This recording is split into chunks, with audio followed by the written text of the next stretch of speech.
ఘనమైన నామమునకు మహిమ కలుగునుగాక. మన ప్రభువును రక్షకుడునునైన యేసుక్రీస్తుల వారి యొక్క ప్రశస్తమైన నామమునకి మహిమ, ఘనత, ప్రభావములు యుగయుగములకు కలుగునుగాక. సర్వాధికారి అయిన దేవుడు ఆయనకు గొప్ప కనికరమును బట్టి మరొక శ్రేష్టమైన శుభదినములో శ్రేష్టమైన దేవుని వాక్కులు మనము ధ్యానం చేయుటకు ప్రభు ఇచ్చిన ఈ గొప్ప సదవకాశమును బట్టి దేవాది దేవునికి మనము ఎంతగానో స్తుతులు చెల్లించబద్దులమై ఉన్నాము. అదే సమయములో శ్రేష్టమైన దేవుని వాక్కుల కొరకై దేవుని పాదముల చెంత కూడి ఉన్న దేవుని ప్రియబిడ్డలైన మీ అందరికీ కూడా ప్రభు అయిన యేసుక్రీస్తు పేరిట వందనములు తెలియచేయచ్చు ఉన్నాను. దేవుని వాక్యమును ప్రేమించే మిమ్ములను, మీ కుటుంబములను నా ప్రభు అయిన యేసుక్రీస్తు వారు నిండారులుగా దీవించునుగాక. ప్రభునందు ప్రియులారా, ఈ దినమున మనం ధ్యానం చేయబోతున్న అంశ భాగము ఏమిటి అనగా, దేవుని నమ్మిన వారు ఎక్కడ కూర్చోవాలి, దేవుని నమ్మిన వారు ఎక్కడ కూర్చోవాలి, అన్ని వేళల్లో ఎక్కడ కూర్చోవాలి అన్న విషయాలను కొన్నింటిని మనం ధ్యానం చేద్దాం. సమూయేలు 2వ గ్రంథము 7వ అధ్యాయము 18వ వచనాన్ని మనం చూద్దాం. కూర్చుండుట ఈరోజు మనం ధ్యానం చేయబోతున్న అంశ భాగం ఏంటంటే, దేవుని నమ్మిన వారు ఎక్కడ కూర్చోవాలి. నమ్మిన వ్యక్తులను చూద్దాం, మనం కూర్చోవలసిన చోటును కూడా ఆలోచన చేద్దాం. 7వ అధ్యాయము సమూయేలు 2వ గ్రంథము 18వ అధ్యాయము. దావీదు రాజు లోపల ప్రవేశించి యెహోవా సన్నిధిని కూర్చుండి. చాలు ప్రియులారా, ఎక్కడ కూర్చున్నాడట? యెహోవా సన్నిధిని కూర్చుండి. ప్రభునందు ప్రియమైన వార్లారా, రాజుకి ఏమవసరం? రాజు రాజభవనంలో కూర్చోవాలి, రాజు మంత్రుల సభలో కూర్చోవాలి, మీటింగ్లలో కూర్చోవాలి. కానీ దావీదు రాజు అండి, అదే అక్కడ మనం చూసాం 7వ అధ్యాయం 18వ వచనంలో, మహా ఉన్నతమైన స్థితిలో ఉన్నవాడు, ఘనమైన స్థితిలో అధికారమును చేస్తున్నవాడు ఎక్కడ కూర్చున్నాడట? దేవుని సన్నిధిన కూర్చుండి. ఇంకా మీరు అలాగ లేఖనాలు చదువుతూ వస్తే, ఆయన మహారాజుగా ఉన్నప్పటికీ దీనుడై కూర్చొని, ఇంతగా నన్ను హెచ్చించుటకు నేనెంతటి వాడను, నా కుటుంబం ఏ పాటిది అని దేవుని ఎదుట ప్రార్థన చేస్తాడు. ఈరోజు ప్రభునందు ప్రియులారా, ఒక స్థాయి పెరిగిన తర్వాత, కొన్ని సమకూడిన తర్వాత దేవుని దగ్గర కూర్చోవడానికి చాలామంది ఇష్టపడ్డంలా. మా స్థాయి ఏంటండి, ఏమి లేనప్పుడేదో దేవుని సన్నిధానంలో కూర్చున్నాం, కానీ ఈరోజు మేము చాలా బిజీ అయిపోయాం. మా ఉద్యోగాల్లో, మా వ్యాపారాల్లో, మా కష్టార్జితంలో మేము బిజీ అయిపోయాం కాబట్టి మాకు ఇప్పుడు అంత సమయం ఎక్కడిది దేవుని సన్నిధానంలో కూర్చుండేది అని అనుకునే వాళ్ళు ఉన్నారు. కానీ దావీదు అండి, తను మాత్రమే కాకుండా తన కుటుంబము దీవించబడ్డానికి, తన పిల్లలు ఆశీర్వదించబడ్డానికి దావీదు జీవితంలో ఉన్న తగ్గింపు. అందుకే మనం 7వ అధ్యాయం 18వ వచనమే కాకుండా తర్వాత వచనాలన్నీ చదివితే దావీదు తన ఆశను తెలియచేస్తాడు దేవుని ఎదుటకు. ప్రభువా, నీ సన్నిధిని నేను ఎట్లా కూర్చున్నానో, నీ సన్నిధిని నా కుటుంబము కూడా కూర్చునేటట్టుగా నీవు సహాయము చేయి అని అడుగుతాడు. అదే ప్రార్థన చేస్తాడు, నీ సన్నిధిని నిత్యము నా కుటుంబము ఉండునట్టుగా. ప్రభునందు ప్రియులారా, దావీదే దేవుని సన్నిధానంలో కూర్చుండకపోతే తన కుటుంబము దేవుని సన్నిధిలో ఉండాలని ప్రార్థించేవాడు కాదు.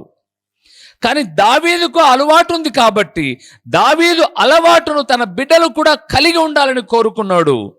అందుకే దావీదు తరతరాలు దీవించబడి తన కుటుంబాలు అన్నీ కూడా పిల్లల పిల్లల పిల్లల పిల్లల తరాలన్నీ కూడా దేవుని సన్నిధిలో నిత్యము ఆశీర్వదించబడుతూ వచ్చాయి. అందుకే దావీదు అంటాడు, ఆయన సన్నిధిని కూర్చుండి. అందుకే దావీదు కీర్తన రాసేటప్పుడు చెప్పాడు, మొదటి కీర్తనలోనే, దుష్టుల ఆలోచన చొప్పున నడవక, పాపుల మార్గమున నిలవక, ఎక్కడ కూర్చోవద్దన్నాడు? అపహాసకులు కూర్చుండు చోటను మనము కూర్చుండకూడదు అన్నాడు. నిజమే ప్రియులారా, 10 మంది కూర్చొని వాళ్ళు ఇట్లా వీళ్ళు ఇట్లా అని ఎగతాళి చేసి నవ్వుకుంటూ ఉంటారు. నో, అది ప్లేస్ కాదు మీకు. నాకు తెలిసిన చాలా సమూహాలు ఉన్నాయి, వాళ్ళంతా ఎక్కడో ఒక చోట ఒక చెట్టు కింద కూర్చుంటారు, ఒక 10 మంది కూర్చుంటారు, రాజకీయం గురించి మాట్లాడుకొని నవ్వుకుంటారు, సినిమాల గురించి మాట్లాడుకొని నవ్వుకుంటారు, వీధులలో వాళ్ళ గురించి మాట్లాడుకొని నవ్వుకుంటూ ఉంటారు. దేవుడైతే తన దాసుని ద్వారా మాట్లాడుతున్నాడు, అపహాసకులు కూర్చుండే చోట మీరు కూర్చుండగాకండి. మీరు ఎక్కడ కూర్చోవాలి అంటే దేవుని సన్నిధిలో కూర్చోవాలి. ఎస్తేరు గ్రంథం 4వ అధ్యాయము 2వ వచనాన్ని మనం చూస్తున్నాం. ఎస్తేరు గ్రంథం 4వ అధ్యాయము 2వ వచనాన్ని మనం చూస్తున్నాం. రాజు గుమ్మము ఎదుటికి వచ్చెను. రాజు గుమ్మము ఎదుటికి వచ్చెను. గోనె పట్ట కట్టుకొనిన వాడు గోనె కట్టుకొనిన వాడై కట్టుకొనిన వాడు రాజు గుమ్మమున ప్రవేశించకూడదన్న ఆజ్ఞ కలదు. చాలు. ఇప్పుడు ఈ మొర్దెకయి ఎక్కడ కూర్చున్నాడంటే గుమ్మం దగ్గరే కూర్చున్నాడు. కానీ ఇప్పుడు పరిస్థితి ఏంటంటే కష్టాల్లో ఉన్నాడు ఈయన. తన జనాంగం అంతటి మెడల మీద కత్తులు వేలాడుతున్నాయి. యూదులందరినీ చంపేయాలని ఒక వార్త బయలుదేరింది. అది దేశపు నలుమూలల వ్యాప్తి చెందుతూ ఉంది. హామాను అనబడేవాడు ఒక పెద్ద ఉరికోయన సిద్ధం చేసుకున్నాడు. రకరకాలైన కష్టాలున్నాయి. కష్టాలలో కూడా మొర్దెకై ఎక్కడున్నాడు? గుమ్మం దగ్గరే ఉన్నాడు. అందుకే అక్కడ మీరు చూసారో లేదో, గోనె కట్టుకొనిన వాడు ఎవడు కూడా రాజగుమ్మమును ఏం చేయకూడదు? ప్రవేశించకూడదు. అంటే కష్టాల్లో ఉన్నవాడు కాదు రావాల్సింది. రాజు దగ్గరకు వచ్చేవాడు సంతోషంగా ఉన్నప్పుడు అని అనుకుంటారు. నో, మొర్దెకై మనకేం తెలియచేస్తున్నాడంటే కష్టాలు వచ్చినప్పుడు మనం మొట్టమొదట లేదా ఎప్పుడు కూర్చోవలసిన గుమ్మము, ఎప్పుడు కూర్చోవలసిన దేవుని సన్నిధే. కష్టాలు వచ్చినప్పుడు ఎవరింటి దగ్గరికన్నా పోయి కూర్చుంటే, నాకు తెలుసు పురుగులారా, పల్లె వాతావరణంలో నుంచి మేము వచ్చాం కాబట్టి ఏదైనా కొంత డబ్బులు అవసరమైతే ఆ పేదరికంలో పెద్దలు నిలబడే వాళ్ళు ఏం చేసేవాళ్ళంటే వాళ్ళు దర్శనమయ్యి వాళ్ళు ఇస్తామని చెప్పేంత వరకు వాళ్ళ ఇంటి బయటనే కూర్చునేవాళ్ళు.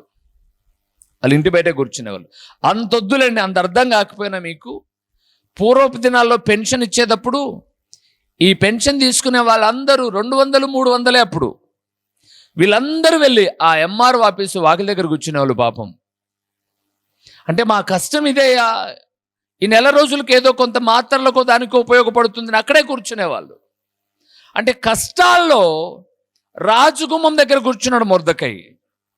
మనకు ఏదో ఒక కష్టాలు వస్తాయి, అప్పుడు ఎక్కడ కూర్చోవాలి? మనం దేవుని సన్నిధిలోనికి రావాలి. అందుకే బైబిల్ గ్రంథాన్ని మనం చూస్తే బాధలలో, కష్టములలో ఆదుకున్నవాడు మనం ఆరాధిస్తున్న ప్రభు అయిన యేసుక్రీస్తు. మొర్దెకై కష్టాలప్పుడు మాత్రమే కూర్చోలా. ఇంకా ఎప్పుడు కూర్చున్నాడో తెలుసా?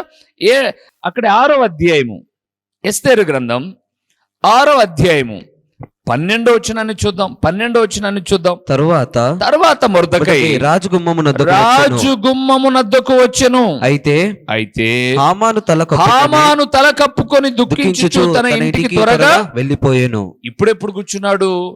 రాజు అయినటువంటి అక్కడ ఉన్నటువంటి రాజుగారు హామాను పిలిచారు. హామాను ఒక వ్యక్తి, సరే రాజు అనబడే నేను ఒక వ్యక్తిని గౌరవించాలంటే ఎలా గౌరవించాలి అన్నాడు. హామాన్ అనుకున్నాడు, నన్ను తప్ప గౌరవించేది ఎవరిని? రాజుగారు ఇంకా నన్నే కదా అనుకున్న తన మనసులో ఉన్న ఆశలన్నీ చెప్పేసుకున్నాడు. రాజా, ఎవరినైనా రాజు గౌరవించాలంటే రాజు గుర్రం ఎక్కియాలి, రాజు వేసుకునే బట్టలు వేసుకోవాలి, రాజు గుర్రం మీద ఒక భటుడు మాదిరి ఒక గొప్ప వ్యక్తి నడుచుకుంటూ రాజు ఎవరినన్నా గణపరిస్తే ఇలాగుంటుందన్నహో అని ఊరేగించుకుంటూ వెళ్ళాలి రాజా అని అన్నాడు. ఇప్పుడు రాజు అంటాడు, ఇవన్నీ పోయి నువ్వు మొర్దెకైకి చేయన్నాడు. నాకనుకుంటే వాడిని చంపుదామని నేను ఇన్ని ప్రయత్నాలు చేస్తుంటే వాణ్ణి గణపరచమన్నాడేంటి? సరే, రాజు చెప్పినాక తప్పదు. అలాగా రాజు వేసే వస్త్రాలు వేసి రాజు ఎక్కే గుర్రం ఎక్కించి హామాను ముందు చాటించుకుంటూ ఘనపరుచుకుంటూ వెళ్ళాడు మొర్దెకైని. వెళ్ళిపోయిన తర్వాత ఘనతంతా అనుభవించిన మొర్దెకై తిరిగి దిగాడు గుర్రాన్ని. ఇప్పుడు యథావిధిగా మళ్ళా వచ్చి ఎక్కడున్నాడు? రాజు గుమ్మం దగ్గర వాచ్మెన్ డ్యూటీ చేస్తున్నాడు. మొర్దెకై మనకేం నేర్పిస్తున్నాడంటే, కష్టాలు వచ్చినప్పుడు దేవుని సన్నిధిలోనే ఉండాలి, సంతోషము కలిగి గణపరచబడినప్పుడు కూడా ఎక్కడ ఉండాలి? దేవుని సన్నిధిలోనే ఉండాలి. మొర్దెకై చెప్పే మాట అది ప్రియులారా. దావీదును కూడా మనం చాలా పర్యాయములు చూస్తే కష్టములో, సంతోషములో, ఇరుకులో, ఇబ్బందులో దేవుని సన్నిధి నుంచి దూరమైన వాడు కాదు. బత్షెబతో పాపం చేశాడు. పాప పర్యావసనంగా ఒక బిడ్డ వారికి ప్రసవించింది. చచ్చిపోతుంది ఆ బిడ్డ అని చెప్పాడు నాతాను ప్రవక్త. అయినా సరే ఎక్కడున్నాడు? ఇప్పుడు దేవుని సన్నిధిలో ఉన్నాడు. దేవునిందు ప్రియులారా, కష్టములోనైనా, సుఖములోనైనా, గౌరవములోనైనా, బాధలోనైనా మనం కూర్చోవలసిన చోటు దేవుని సన్నిధి. అందుకే దేవుని నమ్మిన మనం ఎక్కడ కూర్చోవాలి అంటే చాలా విషయాలు ఉన్నాయి. కొన్నింటిని మనం చూస్తూ వద్దాం. మొదటి విషయానికి వద్దాం. మీకా గ్రంథం 4వ అధ్యాయము 4వ వచనాన్ని మనం చూద్దాం. కూర్చుండుట మన అంశ భాగం. 4వ అధ్యాయము 4వ వచనం. ఎవరి భయము లేకుండా ప్రతి వాడును తన ద్రాక్ష చెట్టు క్రిందను తన అంజూరపు చెట్టు క్రిందను కూర్చుండును. చాలు ప్రుగులారా, ఎంత చక్కటి మాట. ఎక్కడ కూర్చోవాలంట? మొదటిది ద్రాక్ష చెట్టు కింద, రెండవది అంజూరపు చెట్టు కింద. అక్కడ కూర్చుంటే ఎవరి భయము ఉండదు అన్నాడు. ఏంటి ద్రాక్ష చెట్టు? మనం దేవుని మందిరంలో కూర్చోమంటే మనకు తెలుసు, కానీ దేవుని మందిరం కాకుండా ద్రాక్ష చెట్టు, అంజూరపు చెట్టు దగ్గర కూర్చోమంటే మనం ఎక్కడ పోయి కూర్చుంటాం? ఇక్కడ ద్రాక్ష చెట్లు ఆడున్నాయి, అంజూరపు చెట్లు ఆడున్నాయి. ప్రభువునందు ప్రియులారా, ఆత్మీయ అర్థాలను మనం చూస్తే మొట్టమొదటిది చెట్టు అనబడేటటువంటిది స్వభావాలను చూపిస్తుంది. ఏ చెట్టు అయినా. అందుకే బైబిల్ గ్రంథంలో ప్రభువారు మాట్లాడుతూ మంచి చెట్టు మంచి ఫలములు ఫలించును, కాని చెట్టు కాని ఫలములు ఫలించును అన్నాడు. ఒక్కసారి మనం ద్రాక్ష స్వభావం ఏంటి అని అంటే యోహాను సువార్త 2వ అధ్యాయంలో, వద్దులేండి చదవద్దు, వివరిస్తాను నేను. యోహాను సువార్త 2వ అధ్యాయంలో కానా అనబడే ఒక ఊరిలో పెళ్లి జరుగుతుంది. ఆ పెళ్లికి యేసు ప్రభుల వారు వచ్చారు, తల్లి అయిన మరియా వచ్చింది, శిష్యులు వచ్చారు.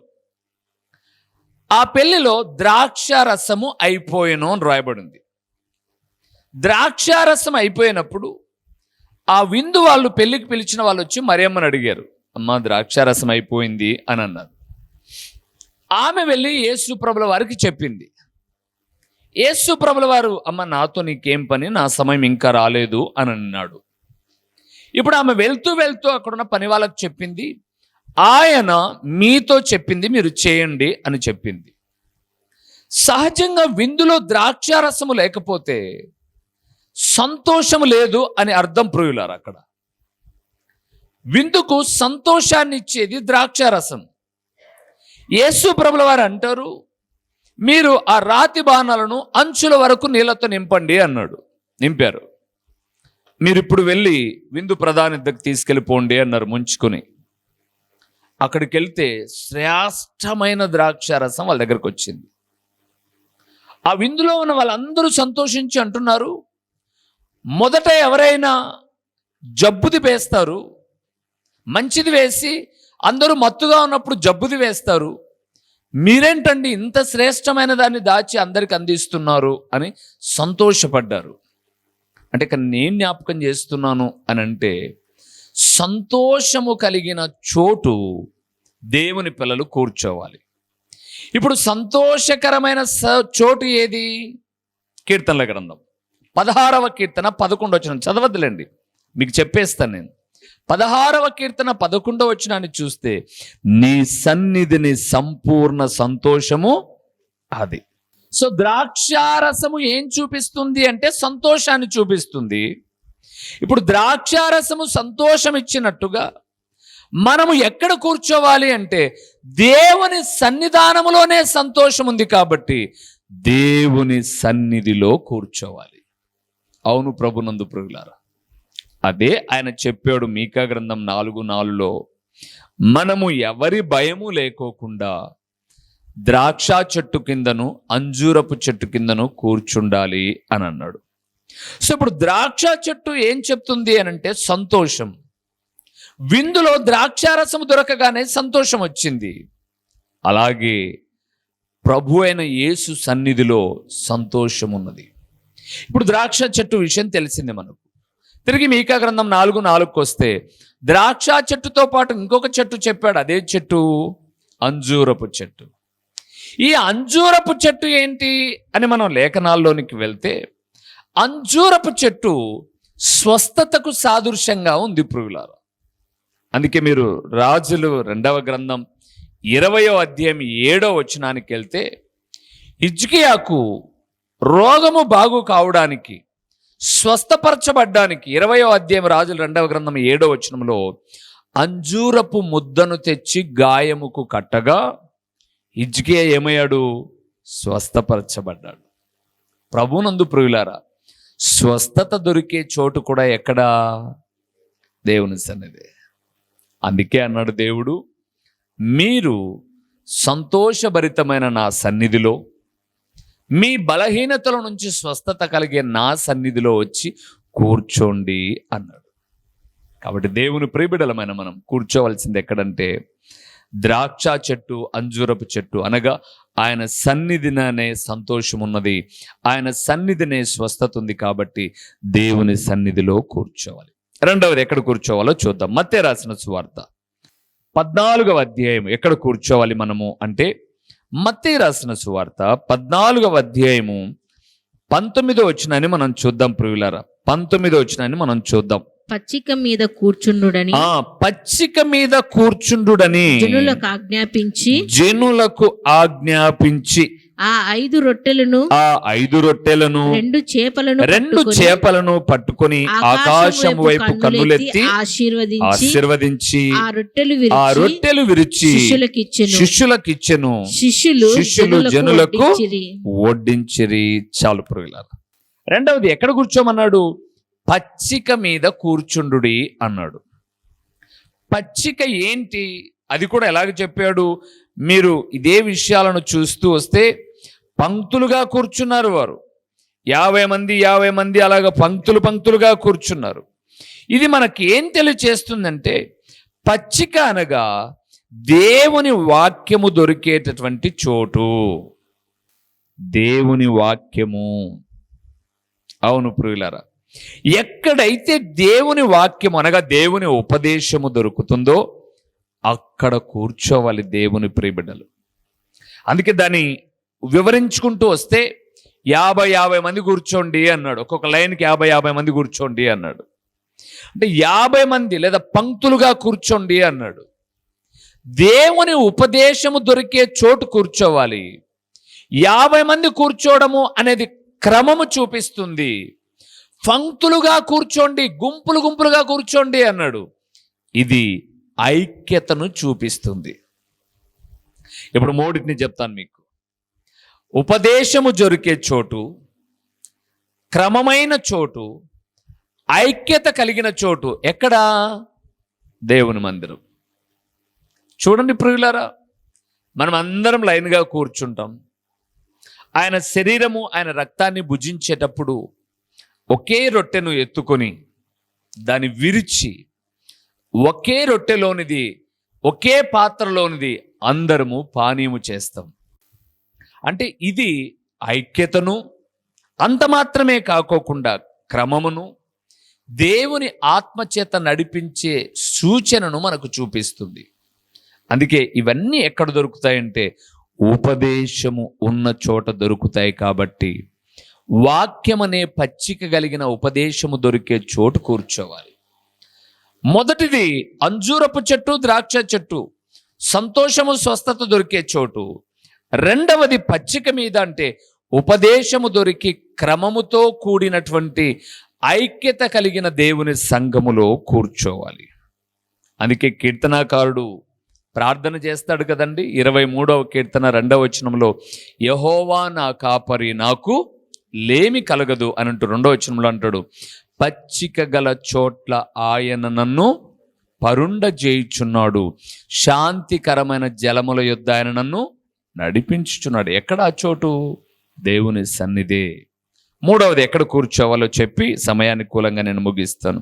లూకా రాసిన సువార్త 14వ అధ్యాయము 10వ వచనాన్ని మనం చూద్దాం ప్రియులారా. లూకా రాసిన సువార్త 14వ అధ్యాయము 10వ వచనం అయితే ఎక్కడ కూర్చోవాలో మనం చూద్దాం.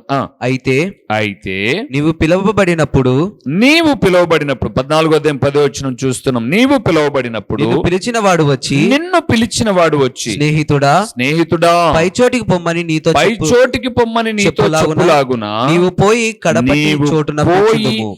కడపట చోటున కూర్చుండుము. అప్పుడు నీతో కూడా కూర్చుండు వారందరి ఎదుట నీకు ఘనత కలుగును. చాలు ప్రియులారా.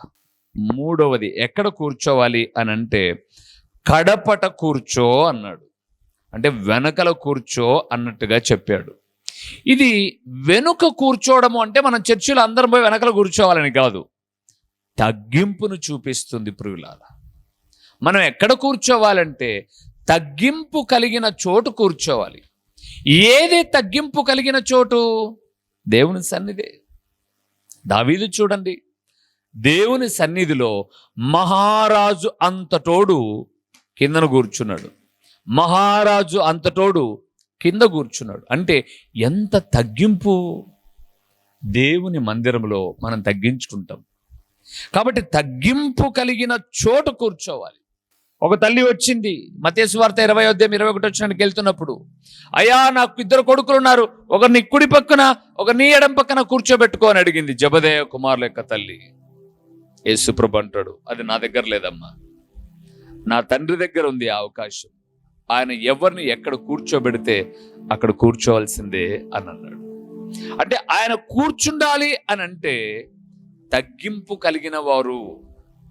మనం కూర్చునే విధానం ఏం తెలియచేస్తుందంటే తగ్గింపును చూపిస్తుంది ప్రియులారా. అంటే కుర్చీ మీద కూర్చుంటే తగ్గించుకోనట్టు కానట్టు, కింద కూర్చున్నట్టు, అది కాదు ఉద్దేశం.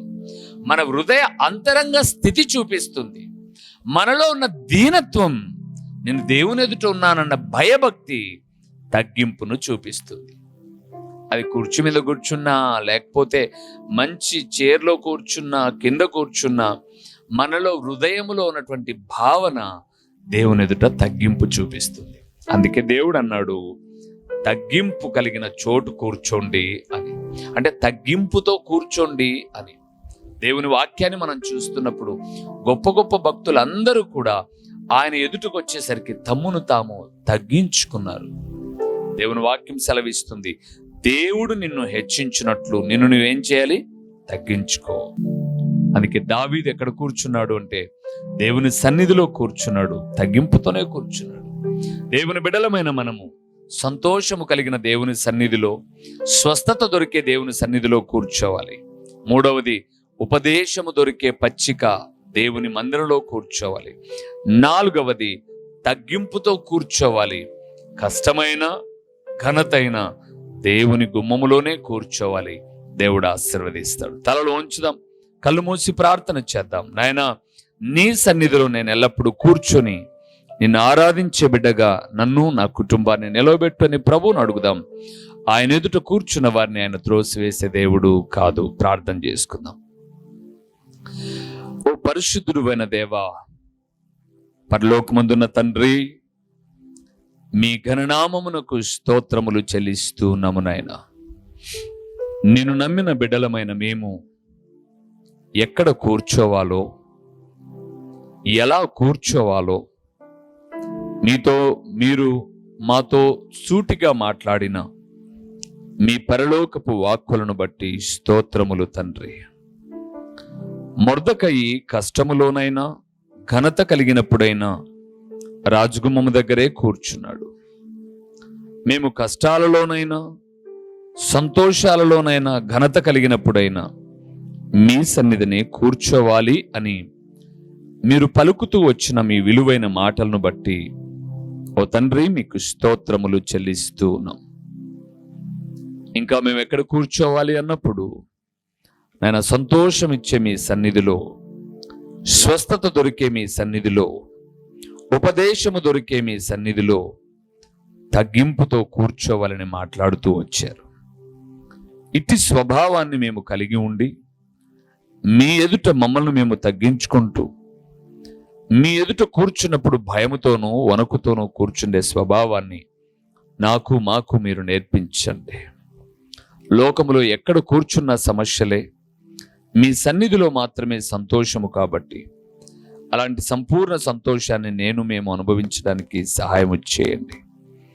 ఓ తండ్రి, ప్రకటించబడిన పరలోకపు సంగతులు వ్యర్థముగా పోకుండా సారవంతమైన నేలను పడిన విత్తనము వలె 30దంతలుగా 60దంతలుగా 100అంతలుగా ఫలింపచేసి మీ గణనామమునకు మహిమ ఘనత ప్రభావాలు మీరు కలుగు చేసుకొనుమని ఎంతైనా నమ్మదగిన దేవుడు అయినటువంటి మీకు స్తుతులు చెల్లించుకుంటూ యేసు నామములో అడిగి పొందియున్నాము తండ్రి, ఆమేన్. మన ప్రభువును రక్షకుడునునైన యేసుక్రీస్తుల వారి యొక్క ప్రశస్తమైన నామములో ప్రొద్దుటూరు పరిసర ప్రాంతాలలో ఉన్నటువంటి ఆత్మీయులైన దేవుని ప్రియబిడ్డలైన మీ అందరికీ శుభవందనములు తెలియచేయుచున్నాను. ప్రభునందు ప్రియులారా, దేవుని మహాకృపను బట్టి ప్రొద్దుటూరు ప్రాంతంలో హోమస్పేటలోని రాఘవరెడ్డి ఫంక్షన్ హాల్లో గడిచిన 2 సంవత్సరాల నుంచి జరుగుతున్న సువార్త కూడికను మార్చబడినది అని తెలియచేయుటకు సంతోషిస్తున్నాను. పైకి ఎక్కలేని అననుకూలతలో ఉన్నప్పుడు అందరము ప్రార్థన చేయగా ప్రొద్దుటూరు నడిబొడ్డున ఉన్నటువంటి ఒక స్థలమును దేవుడు మనకు లీజుకి ఇచ్చాడు. ప్రొద్దుటూరులోని గాంధీ రోడ్లో అనగా సూపర్ బజార్ రోడ్డులో కల్లూరు ప్రసాద్ రెడ్డి అనబడే ఎముకల డాక్టర్ హాస్పిటల్ ఎదురుగా ఈ సువార్త కూడిక, సాయంకాలపు సువార్త కూడికను ప్రారంభించాం. దేవునిందు ప్రియులారా, ఒక వాక్యము కొరకు మాత్రమే ఈ కూడికను ప్రారంభించాం. వాక్యము ప్రొద్దుటూరులో లేదు అని కాదు, కానీ మరింతగా దేవుని వాక్యము మీకు చేరువ చేయాలి అని ప్రతిదినము టీవీలో వింటున్నటువంటి దేవుని వాక్యాలు మీకు ఆశీర్వాదకరంగా ఉన్నాయి అని ఒక సంఘ ప్రాంత భేదము లేకోకుండా ఉదయకాలపు కొన్ని అననుకూలతలో కూడా చాలామంది ఆరాధనకు వెళ్ళలేని వారికి, దేవుని వాక్యము వినలేని వారికి ఒక సౌకర్యవంతముగా సూపర్ బజార్ రోడ్డులోని కల్లూరు ప్రసాద్ రెడ్డి హాస్పిటల్ ఎదురుగా ఒక క్రీస్తు ప్రార్థనా గృహము అనే ఒక స్థలంలో ప్రతి ఆదివారము సాయంకాలం 6 గంటల నుంచి 8:30 వరకు ఈ సువార్త కూడిక జరుగుతుంది. కేవలం దేవుని వాక్యము మాత్రమే ప్రకటించే ఒక ప్రణాళికతో, వాక్యమే అన్ని కార్యాలు చేయగలదు, వాక్యము మాత్రమే నెమ్మది ఇవ్వగలదు, వాక్యము మాత్రమే స్వస్థపరచగలదు, వాక్యము మాత్రమే సరైన మార్గములో నడిపించగలదు, వాక్యము మాత్రమే గొప్ప ఆదరణ ఇవ్వగలదు, వాక్యమే జీవాధారమై ఉన్నది అని తెలియచేయే అమూల్యమైన ఉద్దేశముతో ఈ ప్రతి ఆదివారపు సాయంకాలపు స్వార్థ కూడికను ప్రారంభించాం. ప్రియులారా, ఇప్పటికే అనేక మంది కూడికకు వస్తూ ఉన్నారు. మే 19వ తారీఖు 2024 ఆదివారపు దినాన ప్రారంభించాం. అనేక మంది కూడికకు వచ్చి దేవుని వాక్యం వింటూ దేవుని రాకడకు సిద్ధపడుతూ ఉన్నారు. మరి మీరెందుకు రాకూడదు? మిమ్మల్ని కూడా ఒక ప్రేమపూర్వకమైన ఆహ్వానాన్ని అందిస్తూ ఉన్నాం. రండి. వాక్యము కరువైపోతున్న చివరి దినాల్లో, వాక్యము దొరకని దినాలు రాబోతున్న దినాలలో ముందుగానే వాక్యాన్ని మనం ఒక నిర్దిష్టమైనటువంటి సందేశములతో, ఒక చక్కటి అంశ భాగములతో ప్రతి ఆదివారం సాయంకాలం 6 గంటల నుంచి 8:30 వరకు చక్కటి పాటలు, దేవుని స్తుతిస్తూ దేవుని వాక్యాన్ని పంచుకొని వచ్చిన మీ అందరి కొరకు నేను ప్రార్థిస్తాను. దేవుడు నూతన కార్యాలు చేయుటకు సామర్థ్యం కలిగిన వాడు. రండి. సూపర్ బజార్ రోడ్లోని కల్లూరు ప్రసాద్ రెడ్డి హాస్పిటల్ ఎదురుగా ఈ యొక్క సువార్త కూడిక ప్రతి ఆదివారము జరుగుతుంది. వీక్షకులైన మీ అందరినీ, ఆత్మీయులైన మీ అందరినీ ప్రేమపూర్వకంగా ఆహ్వానిస్తున్నాం. వచ్చిన తదుపరి మీరు నేను కలిసి ప్రభువును ఆరాధిద్దాం. వస్తారు కదూ? ప్రేమతో మిమ్మల్ని ఆహ్వానిస్తూ దైవజనుడు ఓ రూబేన్ గారు. ప్రభు పేరట మీకు వందనములు. మా చిరునామా దైవజనులు బ్రదర్ ఓ రూబేన్ గారు, క్రీస్తు ప్రార్థనా మందిరం, డోర్ నెంబర్ 1-10-386, నగరిగుట్ట, పులివెందుల, కడప జిల్లా. మీ ప్రార్థనా అవసరాల కొరకై సెల్ నంబర్ 9989067409.